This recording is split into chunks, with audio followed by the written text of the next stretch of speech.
Welcome to Inflection Point Podcast, where we cultivate change from the inside out as we ponder the Cairo question. Will Cairo have to protest in his lifetime for the birthright to freely and peacefully exist in the skin in which he was born?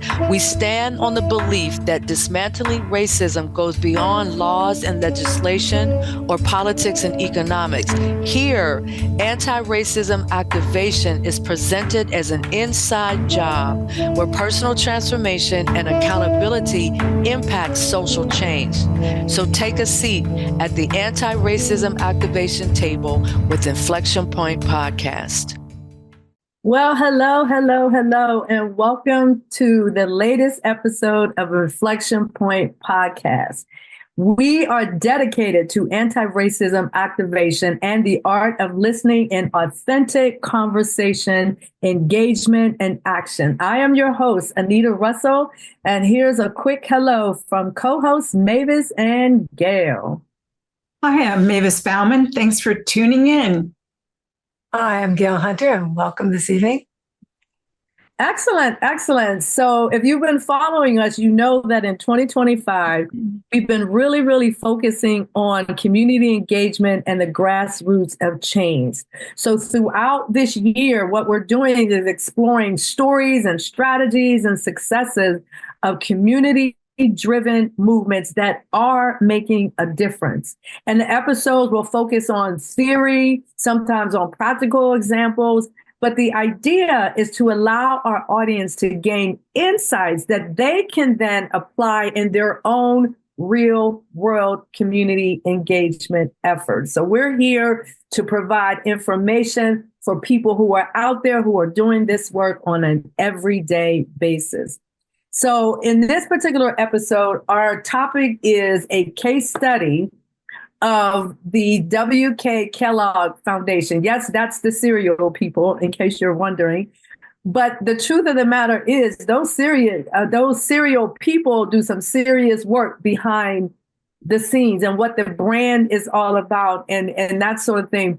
So we're going to talk about the Kellogg Foundation, which is a business that is rooted in diversity, equity, and inclusion since its inception. So just let that sink in, because the company was established in 1930 by the cereal pioneer W.K. Kellogg, and the foundation has had its eye on equity from the very beginning.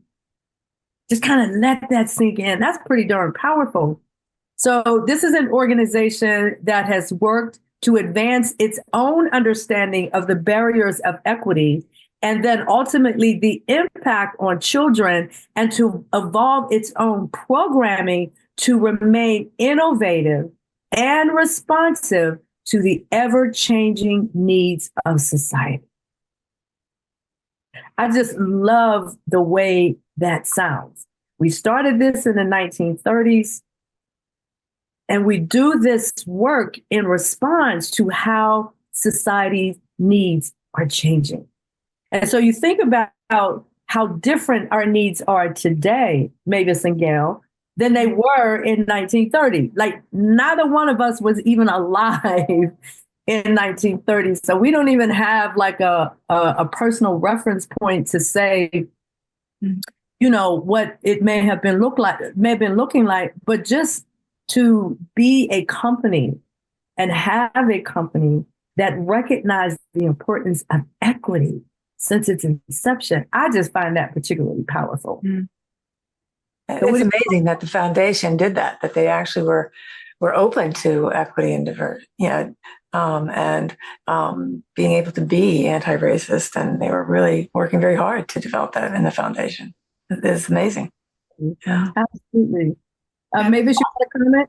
Yeah, just all while focusing on children, which is really powerful to me. I was thinking about their market, a lot of the cereals were marketed to children, and that was their important market. And they were seeing it firsthand, how their foods impacted the kids. So they were tuned in early, which is amazing. It's really fascinating. Well, they were there as much as they made those cereals for the kids. They also were the foundation was focused on being able to create conditions for vulnerable kids, so that they could realize their full potential and in school and work and life. And that was pretty impressive that they were doing that in 1930. Yeah, Absolutely. the tone was set throughout. It looks like, yeah. Yeah, so let's dig a little bit deeper into the story of the Kellogg Foundation and their roots in diversity, equity, and inclusion since inception. So one of the things that I stumbled upon in doing my research was an organization called the Council of Michigan Foundations. And one of the things that they did was that they launched a series of case studies to share the experiences and the learnings of member organizations at its leading edge of its transforming Michigan philanthropy through diversity and inclusion. So here's this organization, the Council of Michigan Foundation. And so it's a conglomerate, if you will. Anyway, they were put together a series of case studies where they wanted to look at some very specific organizations to have those organizations have an opportunity to share what their experiences are. And so they had this Peer Action Learning Network, or the PALN, but it's the Peer Action Learning Network. And the W.K. Kellogg Company was an early adopter in this program.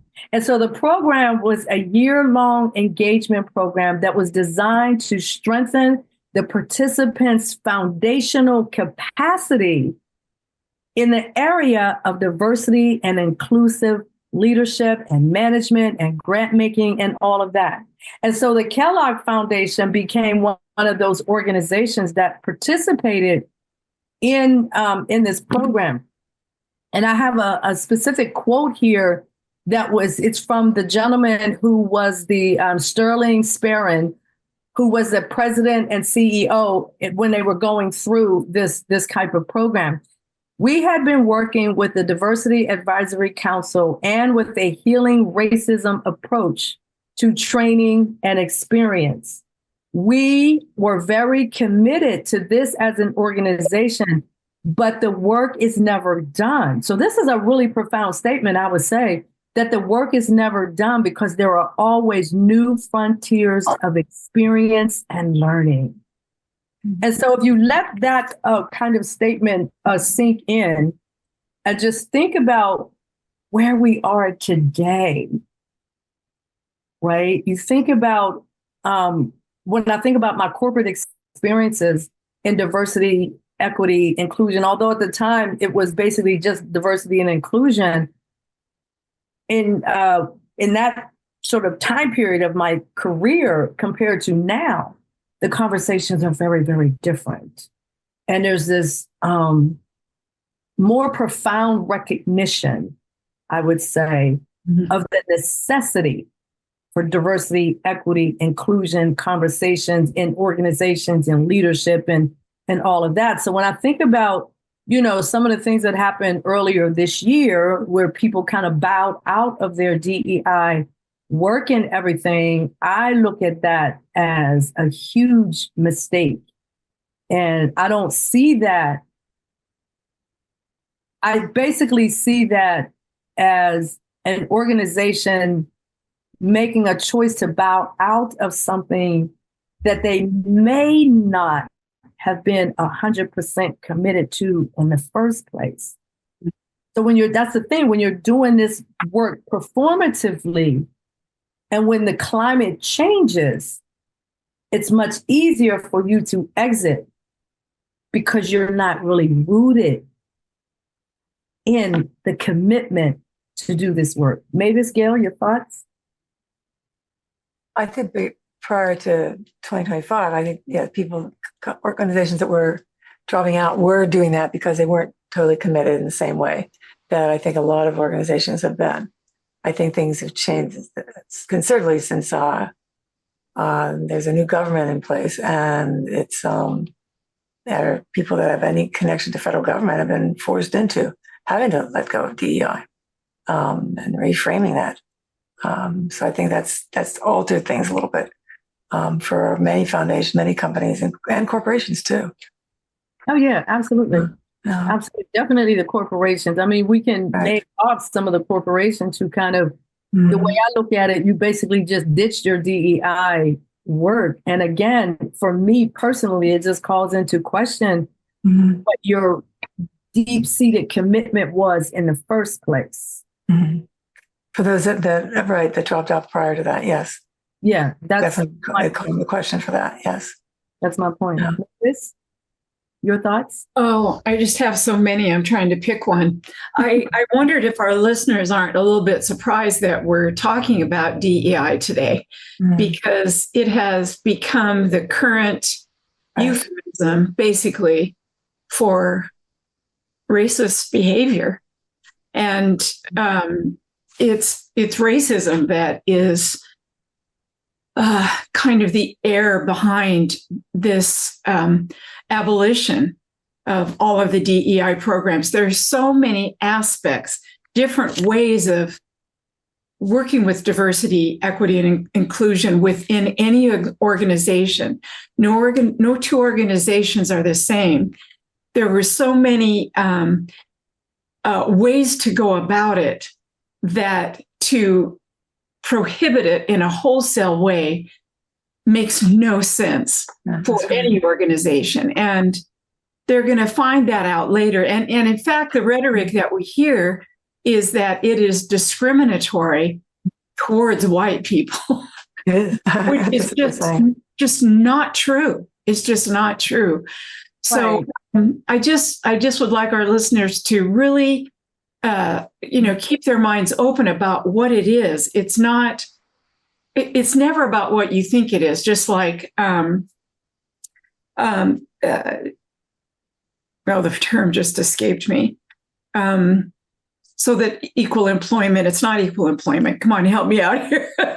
Anyway, so that no one is discriminated against in the job market. Right. Yeah. It's the same kind of thing, but that's been made against the law. They can't make the civil rights law, can't attack that directly. So they attack through the door of DEI. Right. And I agree with you that if you are committed as an organization to bringing in a wide variety of thought and experience, you just lost it if you let go of DEI like this. Right. Because a lot of people thought that it was actually really geared towards giving people of color jobs, right? And that's not what DEI has ever been. Affirmative action. That's what I could. Right. It's been really about opening up and giving all people the opportunity to apply for a position and be equally perceived and looked at as qualified and make the decision based on the qualities and the qualifications. Right. And not because no matter how you look at it, when I walk into a corporate space and I'm there for a job application, I can't hide. No. I can't hide this. I mean, I could answer all of the questions wonderfully on the application. But oftentimes what can happen is when you see me, it can make the end result or the conversation go in a completely different direction. And people argue that sort of thing all the time, that it shouldn't really matter. And I agree, it should not matter. But the fact of the matter is, it does matter. In our racialized society. That's right. It just is. Yeah. And the same thing for women is also included for women. Yeah, exactly. So it's not just, it's people of color, but also women too. And I think to a great extent, in the minds of a lot of white folks, is this idea that those types of things were specifically for Black people only. So you think about EEOC, you think about affirmative action, you think about the civil rights movement. There are still white people out there who believe that those things were specifically just for Black people. I know. And that's ridiculous I know. when you think about it. It's true. in the documents or anything that say this is for Black people. And then when you look at who benefit, white women, we all know that. Yeah. White women benefit to a great deal. So, I mean, I think about all the different ways that I could describe where we are, and people who don't get it. You've been bamboozled, you've been hoodwinked, you've been grifted, you've been tricked, all of these different things. But what it all boils down to is whether or not you as an individual have the resolve within yourself to seek out truth. Yeah. Exactly. That's what it boils down to. Do you have the resolve as an individual to seek out truth? Exactly. And then to respond accordingly. And so I want to get back to our discussion of the Kellogg Foundation. And one of the things that they did when they were in the Peer Action Learning Network in that year-long program is they took an inventory. They used a tool that they used to kind of get a sense of where the organization was. And so they kind of did an assessment at the individual level, the team level, and then that kind of got extrapolated into the organization as a whole, right? So there's this looking at it through the team level, but then also looking at the results through the organizational level. And so that assessment was an intercultural development inventory, right? And the theoretical framework was actually developed by a communication studies professor, Milton Bennett, who is with the intercultural development continuum. And it's actually a graphic that kind of shows you where you are. So you go through this process of completing the assessment. You know how that goes. You know, you get the assessment, then you get a score, and you kind of see holistically, if you will, where does your organization fall, right? And so there's these 5 stages that are plotted out along this continuum. There's the denial stage. There's the polarization stage, there's the minimization stage, there's the acceptance stage, and the adaptation stage. And so based on that information, what it boils down to is each stage links to a specific set of behaviors that are displayed when the individuals and the organizations interact with different demographic groups. Right. So here's this assessment tool, and you're looking at it through the lens of the individual, but you're also looking at it through the lens of the organization. But it's really looking at what are those specific behaviors that are displayed specifically when individuals and organizations are interacting with different demographic groups. Right. So that's kind of the essence of this assessment that they had taken.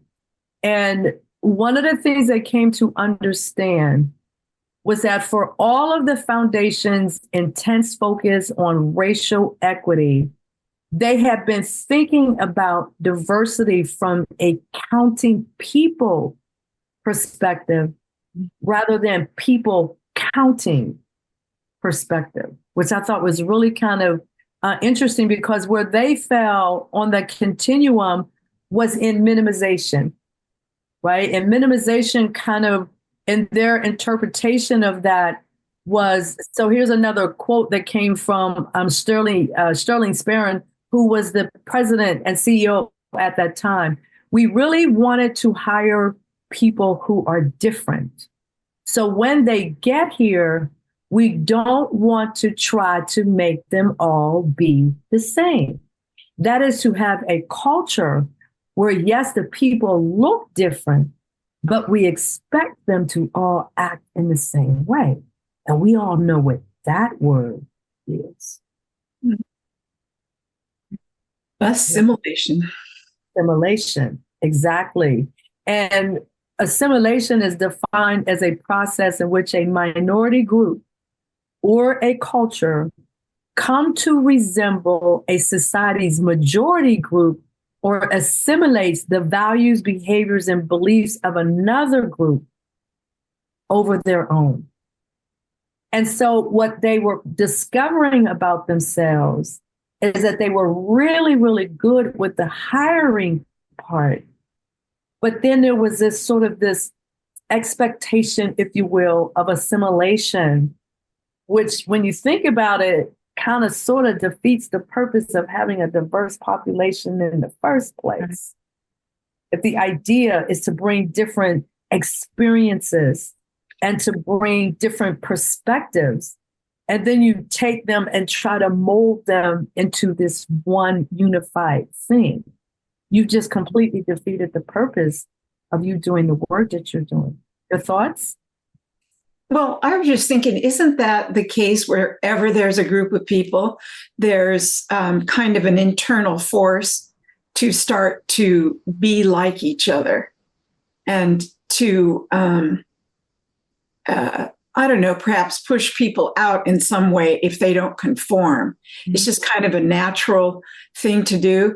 But the cost is very high in this case, where we're looking at people who not only look different, but their experience is so different that they bring a wealth of knowledge you can't access if you otherize them, and say, yeah, you're not fitting in.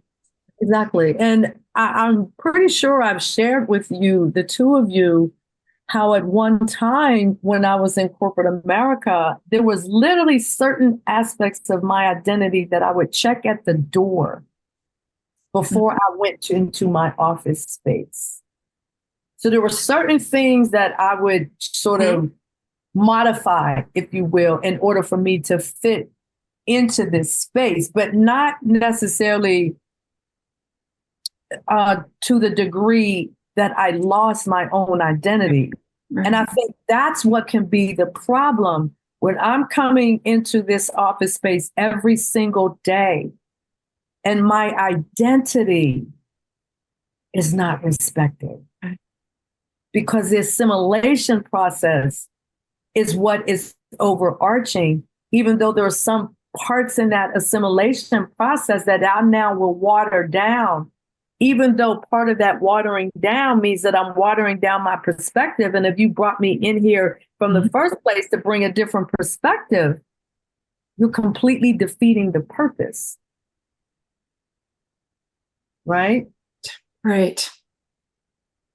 And so so this is a person by the name of Ali Webb, who is the director of the Michigan programs that I was just describing.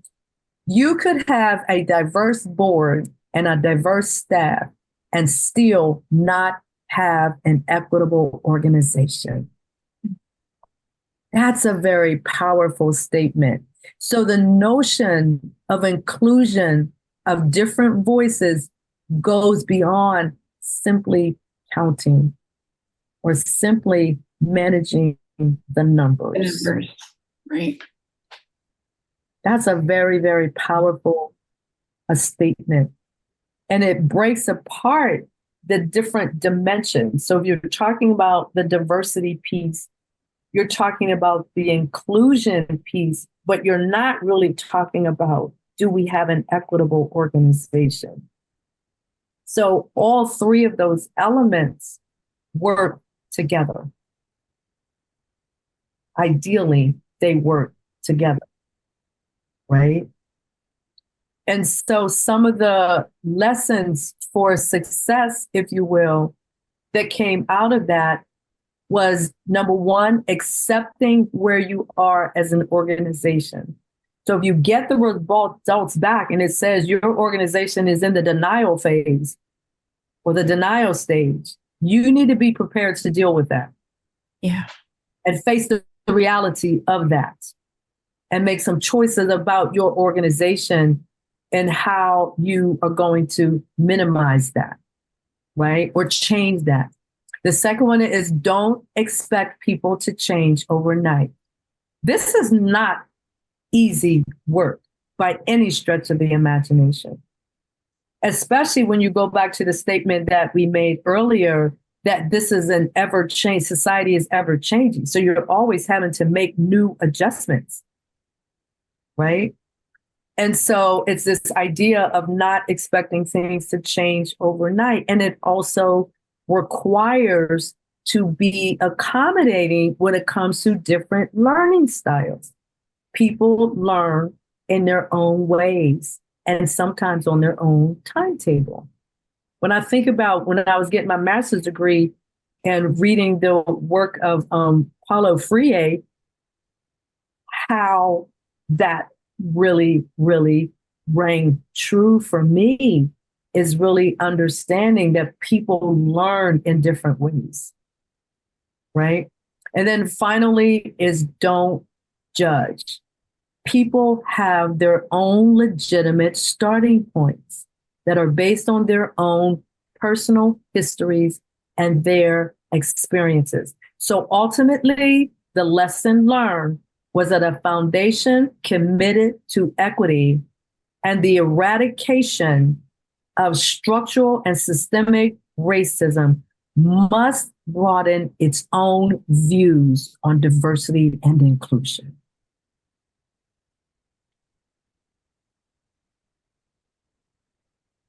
And it's really all about education. Mm-hmm. It's not about some punitive process or shaming or anything else. It, to me, is a fascinating process of learning about people who think differently from you. And it's a very creative process, too, where you can bring disparate ideas together. It's an opportunity to learn and to grow. Absolutely. And be open to that. Mm-hmm. Right. And so having gone through all of this work, now the Kellogg Foundation is in a place where, okay, so we have this information. We want to do better than being in that minimization stage. And so what's our strategy, right? And so they kind of evolved a strategy where every employee takes the assessment and learns about the intercultural development curriculum. Then they work together to create a presentation that would anchor the entire organization. So just think about that, how much better off we could be if more organizations, more businesses took that type of an approach, right? Anchoring the entire organization with a common language, with which to connect the dots. So we're using a common language, right?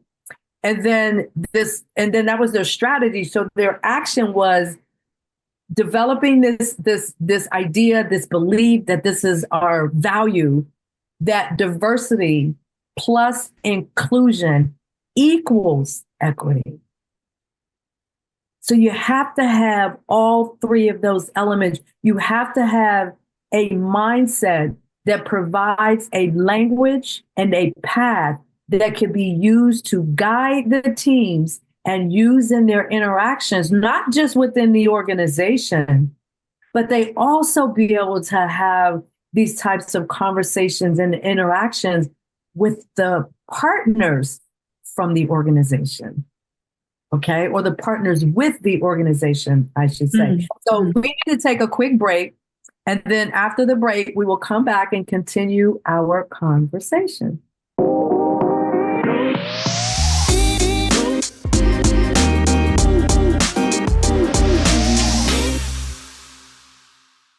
So welcome back to Inflection Point Podcast as we continue the journey from community conversation to community engagement. And in this episode, our case study attention is focused on the W.K. Kellogg Foundation, a business rooted in diversity, equity, and inclusion since its inception in the 1930s. So I want to shift the conversation just a little bit and talk about one of the things that I really admire a lot about this company's approach is that while they talk about, the diversity, the equity, the inclusion, but they also talk about like, what is it that people need in order to thrive, not just survive, but to thrive. And so on their website, they actually have this, it's like this little journey that they take you on. And it's the title of it is What Do Children Need to Thrive? And the way they created it, you get to see the world through the eyes of a child and experience what their vision of a healthy and equitable world looks like for future generations. So they have a focus on healthy food as an example. So they kind of span out or span inward, I should say, into a cafeteria where there's a hungry boy and he's enjoying his colorful plate of fresh fruits and vegetables and all of that, recognizing the fact that children need healthy food. And then they go into the next segment, and now we're talking about good health. So during recess, a young girl races across the playground with ease. She's got a great start in life because her parents have access to health care close to home. And then now we're moving into the space of early education and early care. And in this instance, it's a classroom setting. Young student listening intently. Her eyes are sparkling with curiosity and understanding. Her parents can rest assured knowing that she is surrounded by supportive teachers and engaging materials to build a strong foundation.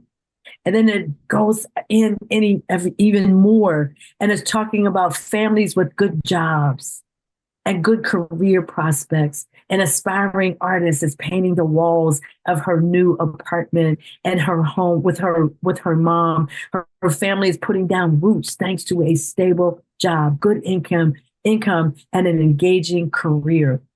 Then we have the promise of an equitable future.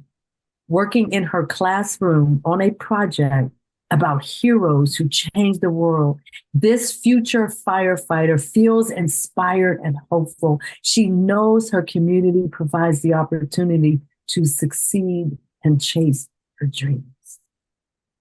That's what thriving should be about for kids. Mm-hmm. That's what it should be about, right? We were on a road trip recently, and we, on the road, we passed like a billboard, a huge billboard. And on the billboard was a picture of a baby in utero, right? And then the words captioned on the billboard was, "Children are our treasure." And I looked at that and I said, well, I think children are our treasure when they're in utero. But once they're born, we don't treasure them. No, that's so true. We just don't treasure them, And I feel like in today's society, we do a lot to turn children not as treasures or treating them as treasures, to guard their minds and guard their hearts and guard their emotions and their health and all of that. But we begin to shift and look at them as consumers, future consumers. But then you think about all the things that we do to children, the abuse that they experience, the trauma that they experience, that says, we don't treat all children like they're treasures. Unequal access to education, health care. All. Yeah. It's all of these things that are listed. Mm-hmm. So, Gail, how does this hit you? You've got 2 little baby grandchildren. I have 1 little 5-year-old. Yeah, I know. I have two little ones that are 2 months old and almost 2 years old. And then I have 6 other ones that are older. There's another one that's about a year old. Yeah. But it's frightening. I mean, it's, I see in them the treasure. I see who they are and the potential, it's a possibility of what they can be. And they are white and have privilege, right? They come from homes that their parents are in career paths that are forward thinking and promoting and so forth, and that they could have a future. Yet I look beyond that And I think, what is going to happen? Where is this all going, right? And what is it going to take for us to awaken to that every child deserves that? Absolutely. Absolutely.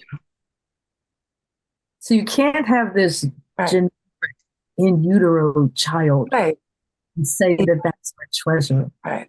You don't treat them like they're treasures. And at this point in time in our country, we are, who knows how it's all going to end up, but at least it certainly appears that we have definitely, if we were in the minimalization part of, our progression, we have gone back into denial in many ways, right? Yes. And in minimization, and because that's when everybody plays down the differences and places an emphasis on universal behaviors and values, but it's not. I mean, that's part of the denial. It's limiting potential funding for educational and health related issues for all kids. One of my, and how many children are dependent on that, on Medicaid? How many children are dependent on being able to get the necessities that they need and deserve through funding from the federal government? And what's going to happen? So the future looks a little frightening, uncertain, but definitely, and there are young people who have experienced a very different world than we experienced when we were, say, in our teens, and they know now. Even if you take DEI away everywhere, they're different than we were at that age. They have a whole lot more of knowledge. I was thinking, Anita, about the fellow that you told us about, that you met on the Hill, who wants to be a filmmaker, and he, white kid, studying what had happened in Pittsburgh, from a racial perspective. And I just think that there are a lot of kids out there like that, and they're going to be a force.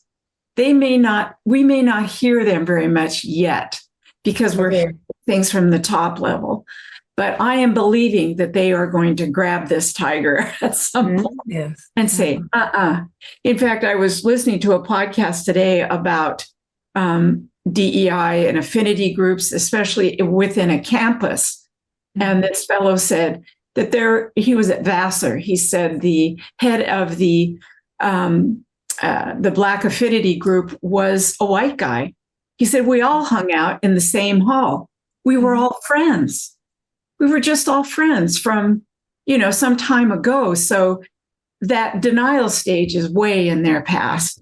Right. For them, it is. Implementation is way in their past. Yeah. In fact, they're, to the end stages where they're really caring about each other. I'm believing for that. Absolutely. Because you make a really, really great point. Today's young people are very different than when we were. Very different. Yes. Much more open and accepting and non-judgmental in that respect. Mm-hmm. Yes. Right. But at the same time, I'm also forced to recognize that there are a lot who are not necessarily there, which is why we be so polarized and things like that. But so getting back to the Kellogg conversation, there are a number of sort of news articles we ran across, different media that really, really drove home some of the points that we were already making about the Kellogg Foundation. So, for example, their participation in the global Black Economic Forum, right? Which is sort of representing these daily practices and simple actions toward racial healing. Then there's also advancing racial healing, education, and community pride, community engagement or truth and reconciliation, those types of things that can be embedded in the community as well. And then there's the Racial Equity 2030. So this is a commitment that the Kellogg Foundation has made, investing $90 million. This is by 2030, which is like 5 years from now.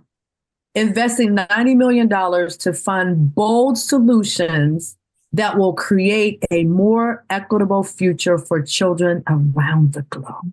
Right. That is so. If everybody talked like that, Just imagine how much further we could be. Then going on to say, building a future together. And there's a gentleman by the name of Kent Wong who has a vision for immigration justice. And this individual is also connected to the Kellogg Foundation. Then there's the award, the Academy Award nominated actor Coleman Domingo, who has partnered for year-round racial healing. Again, in connection to the Kellogg Foundation.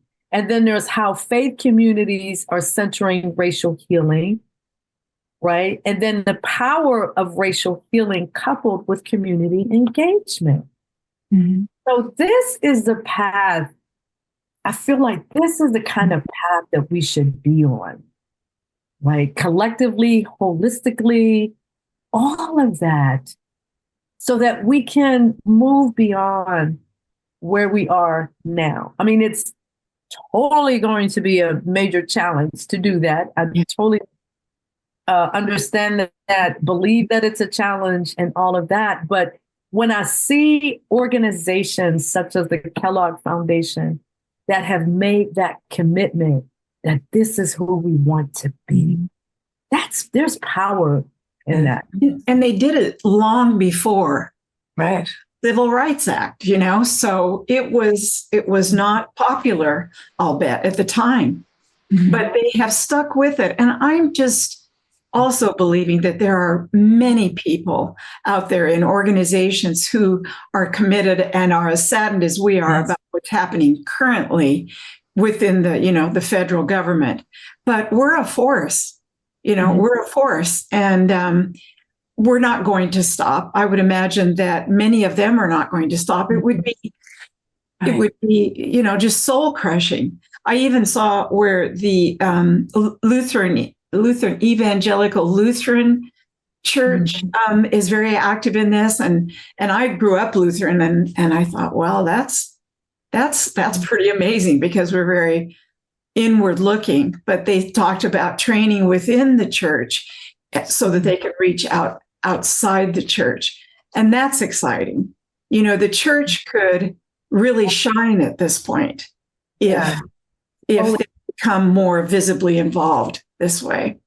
Absolutely agree with that. So just to go on and share a little bit more, I read an article, Reflections from Dr. Con Ned, who is the foundation's board chair, right? And it was an article entitled In It for the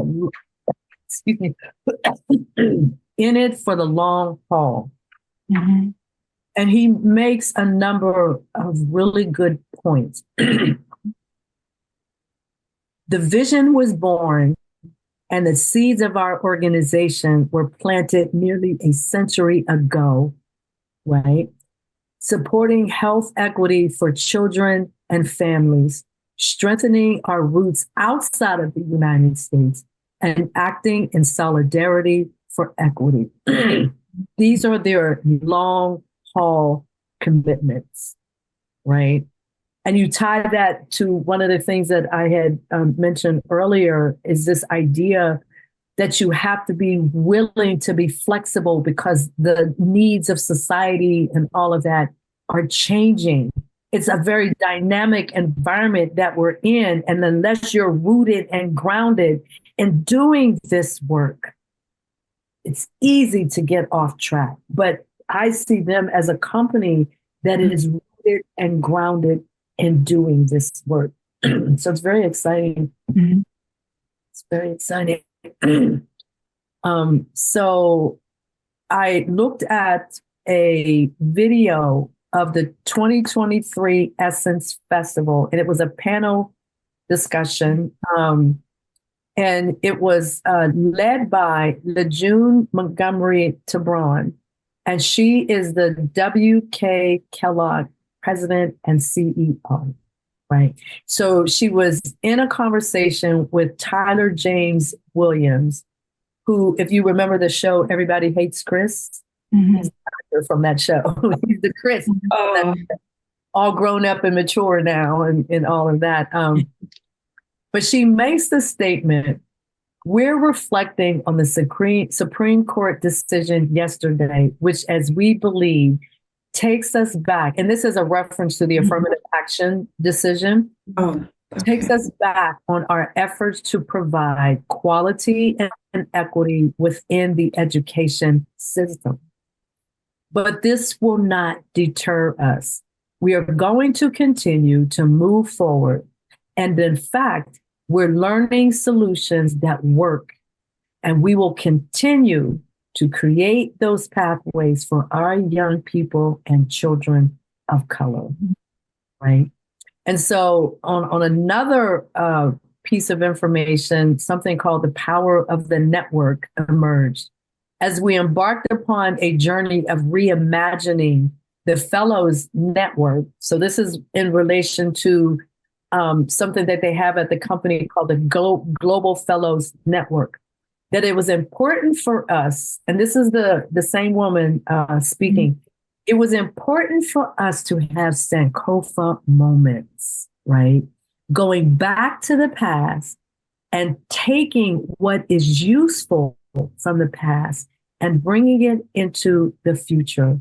And the legacy of Mr. Kellogg shapes what we're doing today and the impact it will have on the future of the Global Fellows Network and its formula for change.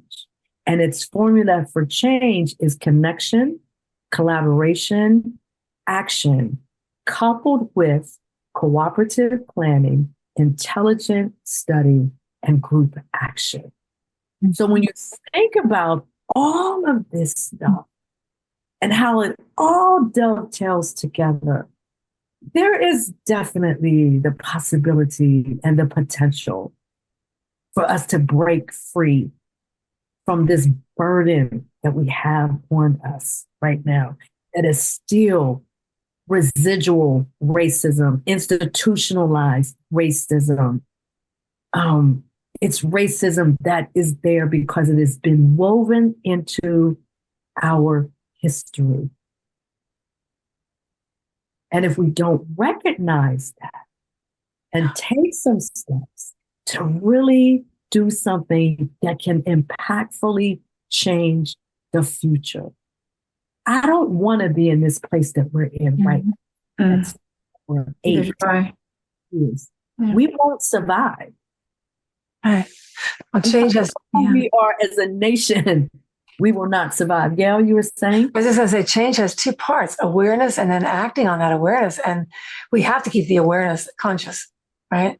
And we have to act on that consciousness in all the different ways that people are still working at and being willing to work at this and move forward with it, whatever language we will use. But the purpose and intention is still the same. Mm-hmm. You know, I was even thinking about a lot of these principles and how they can be applied in the home. Because what young children hear from day one is what they come to believe and who they become. You know, you hear, horrible statements that little kids have made in the playground, to a little Black child, whatever. And you think they learned that at home. So if, in the home, we focus on the beauty of the differences in our society, how we can learn from each other, get them, start early. Mm-hmm. I don't look at that as, you'll often hear the word programming or indoctrination or something. I'm talking about compassion. Right. Empathy. Love, empathy. Yeah. Right. And truth. We're just teaching those children the truth, that we are all one humanity, right? Mm-hmm. And we are diversified, and we need to embrace that and honor and respect that. Mm-hmm. So we are nearly out of time. And I want to finish out with our closing quote. But before I say that, I cannot end this show without giving kudos to Cory Booker for Amen. Yes, Amen. That's right. Filibuster. I felt so incredibly energized Amazing by what he said. So I didn't want Cory. Yes, thank you, Corey. I did not want to end this episode without. Yeah. I know. Thank you. Yeah, So absolutely. important. So our closing quote is from Dr. Con Ned, who again I mentioned earlier is the board chair for the Kellogg Foundation. While equity has been at the heart of the Kellogg Foundation's missions from the beginning, in 2007, the organization's leaders took the monumental step of explicitly committing the foundation to confront racial inequity as an element of our strategy to ensure every child can thrive. Today, the foundation's deeply rooted commitment to racial equity and healing grounds every aspect of our work. Can you, just let that sink in. The company is about making cereal and all of that. So this is obviously to their product line. This is their social product line. And thank you to Kellogg Foundation for staying strong and staying committed. Yes, you did. Yes. Yes. So relating this back to the Cairo question, as we always do, will 5-year-old Cairo have to fight in his lifetime for the birthright to freely and peacefully exist in the skin in which he was born? The question is, the follow-up question, I should say, is it possible to imagine a future that is free from the shackles of divisive conversation, divisive everything just being divisive? Is it possible for us to break free from all of that? I believe the answer is a resounding yes. And the fact of the matter is, we all have a role to play. And the key is transformative engagement. When I use the word transformative, I'm talking about you as an individual. What is that transformative engagement that you are practicing, right? That you have stood up and said, I want to contribute to doing something different, right? We all have a role to play.